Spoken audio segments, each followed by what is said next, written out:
Are you... Los boys. Every last one of us. But you're not all boys. So? Peter Pan and Wendy. That's Disney Plus's latest live-action remake of an old cartoon that nobody really wanted, and as far as I can tell, nobody is really going to watch. But here's the thing. Is it really as bad as all the critics are saying?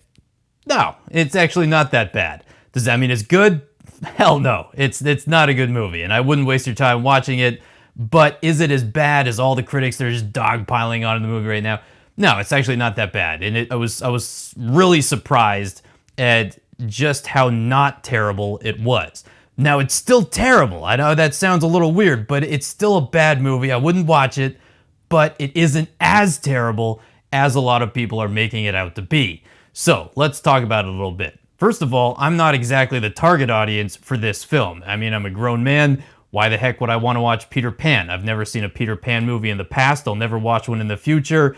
And the only reason I watched this one is because my interest was piqued by all the negative criticism it was getting, so I wanted to see it to see what all the fuss was about so I could then make a video about it. Technically, this movie is made for kids, but honestly, I don't even know if I would show it to kids because it's surprisingly dark. And just in terms of the color palette used in the filming, it has roughly the same color tones as Band of Brothers or Saving Private Ryan. So when you're storming the beaches of Normandy and getting torn to shreds by machine gun fire, that kind of black and white / color sort of halfway in between, I believe it's called sepia. That color palette is basically what they used to shoot Peter Pan. Now, who made that decision? I'll never know. I mean, maybe it was the director, who knows. Now, one of the things that I would maybe critique the critics about is that you see all these grown men in their 30s, maybe even their 40s, just ripping this movie to shreds and getting really worked up about it. You're like, dude, what are you watching Peter Pan for? Like, what do you care? And if you don't want your kids to watch, like the woke version of Peter Pan, well then have them watch one of the 27 other versions that have been made over the past few decades, because who cares? It's stupid. But anyway, one of the things that I think is happening is that the message of the movie is kind of flying over the heads of a lot of the critics. And that's not to say that this is a cerebral movie by any measure. It certainly is not. It's a stupid movie and it's a bad movie and don't see it. But what I think is happening with this, and this is just my opinion, but I'm fairly sure I'm correct on this, is that the movie is largely a metaphor for the modern psychoanalytical concept of the separation of the inner child from the adult. And this is a theory that postulates that all inner turmoil in your adult life, whether that be anxiety or depression or whatever, stems from the separation of your inner child from your grown self. And at some point in your life, as you're growing up, you leave the child behind, or that child abandons you. And the way to heal psychologically is to reconcile your inner child with your grown self, and they can reunite, and that's how you heal from whatever your mental problems are.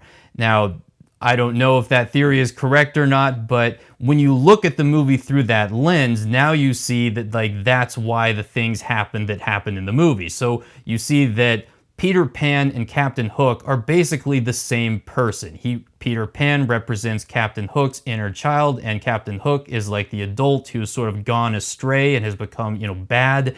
And that's why at the very end of the movie, spoiler alert, you're going to see Peter Pan and Captain Hook reconcile and reunite. And essentially what that means is that the character of Wendy, what she really is, as stupid as it sounds, is she is basically playing the role of the therapist. She is coming in and helping both Peter Pan and Captain Hook deal with their issues and kind of come back together and reunite. That's essentially the role that she's playing. So basically, Wendy is playing the role of the agent of change, i.e. the therapist, in this little psychodrama of the movie. If that sounds kind of stupid to you, well, it kind of is, especially for a kid's movie. But nevertheless, I'm fairly certain that that is what this movie is actually about. Now, as for the wokeness in this movie, of course it's there. Of course. I mean, it's Disney. What do you expect at this point? There's a lot of box checking going on. You've got every race, ethnicity, gender, etc. represented. And sure, they've got a lot of that stuff. That's modern Hollywood and definitely modern day Disney. And so I gotta ask, what's the surprise? What did you think was gonna happen? You open up Disney Plus and you click on Peter Pan and Wendy. What did you think you were going to see? My name is Maximus Decimus Meridius. So really, there's no reason to be shocked that there's all this box checking going on in the movie. Now you can make fun of it, and that's fine. And some of the videos I watch that are making fun of it, I laugh at them. They're great. I mean, I have no problem with it because I'm not a big fan of the diversity, equity, and inclusion stuff being shoehorned into every single movie, whether it deserves to be there or not. That stuff, it distracts from the story. It's incredibly annoying, and it ruins a lot of movies that otherwise might have been fairly good. But either way, I don't see why anybody's surprised. But, look, here's the real problem with this freaking movie, okay? It didn't need to be made. It didn't need to be made. There's no reason to make this movie. And that really applies to all remakes. All remakes, all reboots, just stop. Now, I understand that I'm stating the total obvious. Everybody's already said this before me. I get it. But this applies to crappy remakes like this one, and even good remakes like Dune. I feel like the total idiot when I'm looking at this, and I just think, but they already made Dune. They already made it. It was a classic when it came out in what was like the 80s. And now, why do you have to remake it? There's no reason to remake it. Just make a new freaking story. Make a new freaking story. That's all you got to do. To just illustrate the absurdity of remaking a movie that you've already made, maybe a couple decades earlier. Let's take like a 90s action hit like Speed. What would the point be of remaking that movie? Like, you just made the same movie. Now, I'm not talking about a prequel or a sequel or anything like that. No, I'm just saying you just remade Speed. The exact same movie. Same characters, same title, same everything. Same scenes, everything. Just different actors, and they just made it again. Yeah, they just took the same script. I mean, they just made it again. That's it. And this time, what's the reason? Why they have like slightly better special effects? Although to be perfectly honest, it'd probably be worse because now they'd all be CGI as opposed to the live action movie magic that they used to do. Like, it'd probably look worse. It'd be a worse movie than the original, but we're just gonna remake it because people have heard the title before. Look, of course I understand why they do it. I'm not an idiot I'm not a total idiot, but I do understand why they do it the way that they do it. I mean, it has more to do with kind of the corporate culture of risk aversion that's built into their business model, and that's why they just want to recycle the same old IPs over and over again because they're like, hey, this is a brand name that people know and we can trust it and we can rely on it, it's steady, blah, blah, blah, blah. That's why they do it. I understand that. But the point is that when you're an executive at Disney or any of the other major studios, you think that you're making a fully practical freaking business decision by using what's safe and steady and gonna work out relatively well for you and not take any major risk. But here's the thing, and there's really no way of getting around this. Filmmaking, at its heart and soul, is in the magic creation business. Now, I'm not saying that to sound silly, but it really is. You're putting magic up there on the screen, but you're never going to create that sense of wonder, that sense of magic, if you play it safe at every single turn. The thing about storytelling is that if you want to truly do it right, it's actually a very chaotic, unpredictable process. And unfortunately, those two words, chaos and unpredictability, are anathema to any major corporation that wants to protect what it's got. So you can't create that movie magic with that mindset.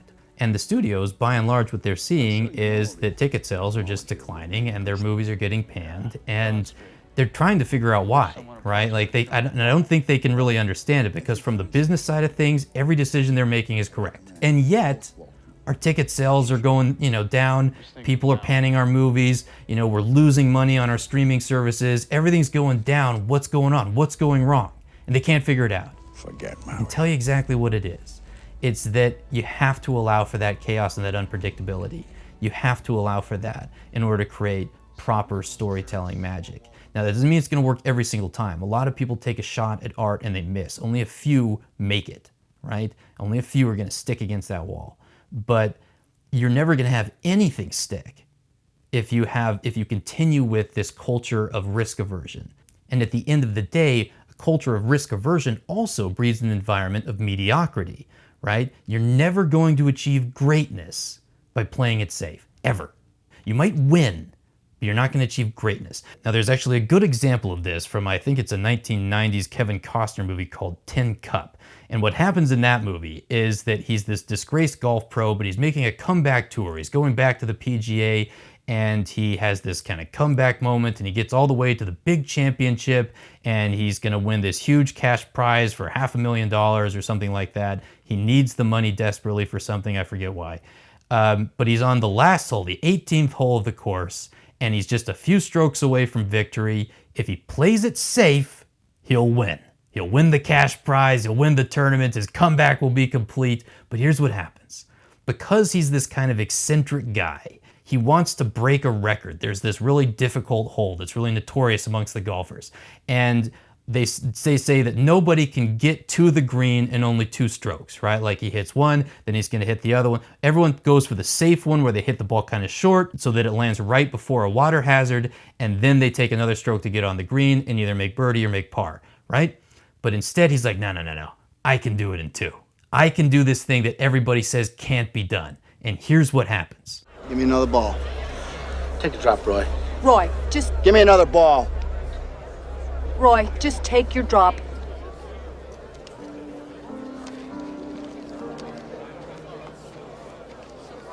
Dropping 5, hitting 6. What the hell's he gonna do? Why would he hit it from here? All he had to do was walk up there and take a drop and make a 5, for crying out loud. That's insane. Somebody tackle him. Give me another ball.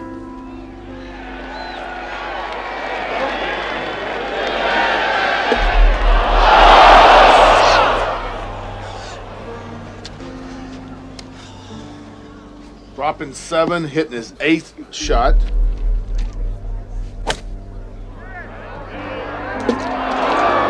So you see there, he takes the first shot, he misses, it goes in the drink. And then he does the unthinkable. Instead of taking the drop right near the water and then getting on the green, no problem. Instead, he drops the ball where he's still standing and he takes a shot again, misses, takes a shot again, misses, gets down to the last ball. He's about to be disqualified. He's lost all chance of winning the tournament. He's just completely blown his shot of winning anything. And now with the last shot, he's going to be disqualified from the entire tournament, let alone winning it and not even able to play in the next year's tournament. Like, it's insane. It's absolute insane. It makes no sense. It's irrational. It's bullheaded. It's stupid. But he does it anyway. And what happens? He hits a hole in freaking 1 and the crowd explodes. And here's the thing. That moment that he just did right there, because of that eccentricity, because of that chaos and that stupidity and all of that, it will never be forgotten. Like, sure, he could have won the tournament and he'd go down in history as just yet another guy who won that tournament that particular year, and who cares? But for that moment that he did right there, he'll never be forgotten. That moment will never be forgotten. He achieved greatness. He achieved a moment of magic. Just like films used to do, but they don't anymore because of that culture of risk aversion, because they're always making the sensible move. But the film business is only one half of that, right? Film is a whole other thing. And you have to be willing to accept the chaotic nature of the artistic process and not solely govern it by the more sensible corporate planning that's very strategic, empirical, etc., right? So that is my ramble on Peter Pan and Wendy, right? It is not a very good movie, but it's also not nearly as bad as most of the critics are making it out to be. It is what most movies are. It's just sort of okay. And that's all any movies will ever be until film studios start taking more risks and letting that chaos into the creative process, and so that you can actually have some chance, not a guarantee, but just some chance of achieving greatness and magic on that screen. So that's it for today. Like the video, subscribe as a brand new channel, leave a comment below if you think I'm wrong about any of this stuff. I probably am, and we will catch you in the next one. Have a good one. This is the last ball you got in the bag, Roy. You get this one, we're disqualified. I can make it across. Well, then do it. Quit fucking around.